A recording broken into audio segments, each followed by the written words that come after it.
This is my podcast. I want to do a League of Legends podcast, more specifically on the patch notes. I do have a visual element to this. That's just because you don't have to have it, but I wanted to put it in because it just gives a little bit more to the aesthetic and allows you to follow along a little bit easier. So, 12.3, it is currently out. It released today.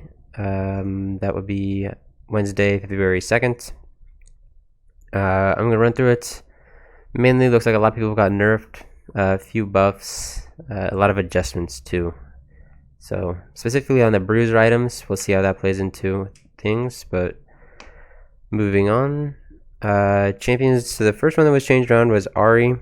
Ahri got a lot of people will say she got buffed with this. I'm not a huge proponent of the buff, in all honesty. I kind of thought she was fine how she was, especially if you were really skilled at playing her. But they mentioned that they wanted her to be real fast moving, and how before she kind of had like a one-shot chance kind of thing, and they wanted to change that around a little bit. I'm not gonna read through all of it because it is a lot. But overall, what we've been seeing is an overall buff to her.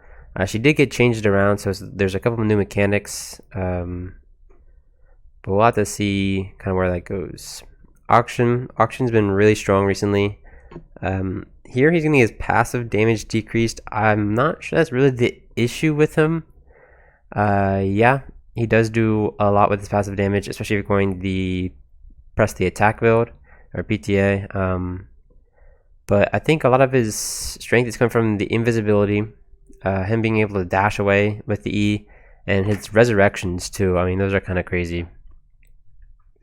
Moving on, the Mumu, his base armor was decreased. E passive's damage reduction now capped per instance. I mean, Mumu was seeing a lot of play and he was really strong. Something as small as the base armor growth, where it's only going to affect eventually 8.5 of his armor in endgame, isn't really going to change much, to be honest. Especially since he's going to be building a lot of armor anyways. I don't really know why they thought this was a great one to add into the game. And then the E, that's more for the new champion Zeri and how she's going to interact with him because of her Q bullet pellets, each being like its own instance of damage. Here, Brand got some quality of life changes on the passive and the ultimate.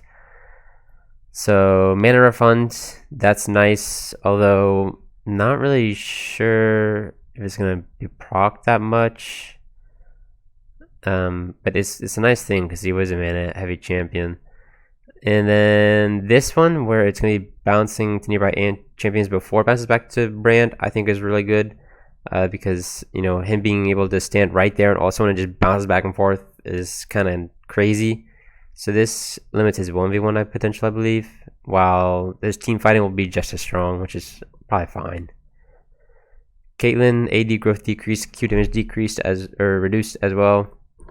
Yeah, I mean, what they have here written down is correct. She was being picked or banned almost 100% of the time in pro play. So it is nice to see a decrease to her. I don't know, again, if it's going to be that much. I mean, her Q did hit for a ton. If you were isolated and you were the first one to hit by the Q, it's going to hurt a lot. So that damage going down is going to be really big. Her AD growth, 3.4 from 3.8. It's not terrible. Obviously, she's going to lose, it looks like, about 7 AD overall. Early game, I think that's probably going to hurt her a little bit, but I don't think it's going to like break her where she's just never going to be seen anymore. Corki first package delayed. This is huge. I mean, giving it from 8 to 10 minutes, I mean 2 minutes is a ton. Packages restock every 5 minutes. That's also big, so you're not going to have it right before dragons. Like if you're getting package and using it right on dragon, this means that you're going to have to wait right until then as well now with the 5 minute mark. I think this is a really nice addition to his champion. LeBlanc W damage decreased late. You're taking off, it looks like 20 overall. Her scalings are decreased a little bit. It says she was really popular in pro play. I don't remember seeing her a whole bunch. Yes, you are curving her early burst and wave clear, but she already suffered really heavily from not having enough wave clear, and this one is not going to be really well received. We'll see how that goes. Lilia, I'd agree. Lilia was really cool to see. She's a fun champion to see in the meta. She moves around a lot. She does a lot of AP damage. She's one of the very few AP junglers who stays pretty relevant. So seeing her get buffed is really nice. The buff isn't phenomenal, but it does make playing with her ult better. Just early game though, looks like, which is fine because I would say her early game ult were kind of lacking. Adding a full half second on is actually going to matter a lot. You might not think it's a lot, but it feels like it in game. This one was really interesting to me, as a Nami player especially. So, the passive movement speed that she is getting buffed. When I play Nami, I feel the movement speed regardless. So, I've been noticing a decent amount more here, but I'm not a huge fan of it decaying as much as it is. We'll see how it goes. It definitely is a huge one. I mean, you went from 40 to 90, which is a lot.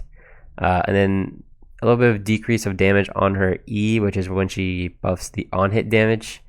Now, I'm not a big proponent of that. I agree. She was really strong. I mean, all of Worlds was dominated by Lucian Nami. But I'm not sure the E is necessarily the fix to that. Instead, I think I would have decreased W healing, because I think that's a pretty spammable ability in lane. It gives a ton of healing. Queen getting a little bit of a nice buff. She needs it. The poor gal has been out of the meta for a while. She's a super interesting champion, especially with how her ultimate interacts. Looks like she is getting some bonus attack speed on her W, as well as a little bit more AD on her ult. I mean, it's a nice little addition to her.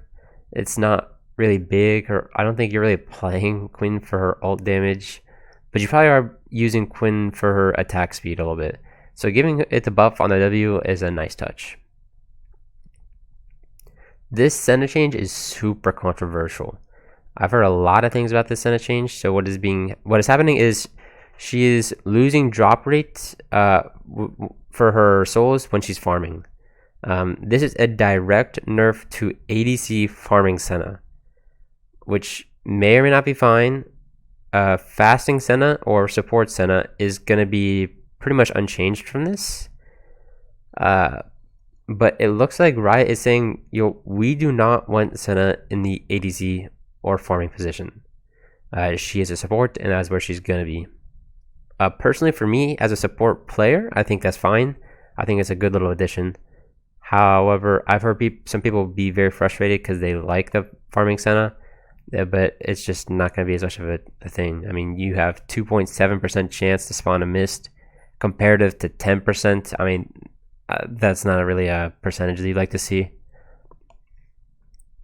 Twisted Fate also having a huge pick ban ratio in pro play, so it makes sense that they are nerfing him.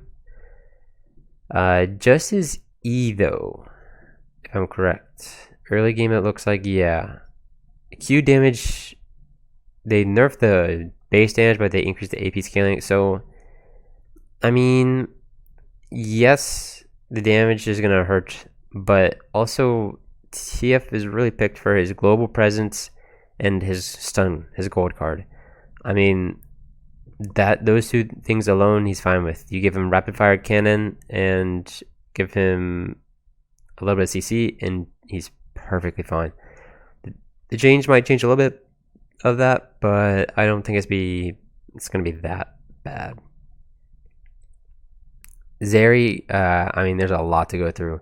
The champion was crazy. It looks like Riot is trying to scale her down a little bit. There's a lot to go through here. Time wise, I'm just not gonna go over it too much. But Bug, bugs fixed. She was nerfed. She lost some movement speed, which was needed, and she lost some damage, also needed. That's about it. Hopefully this podcast is well received. I kind of like doing this, going through the patch notes. It was fun. We'll see how this is received.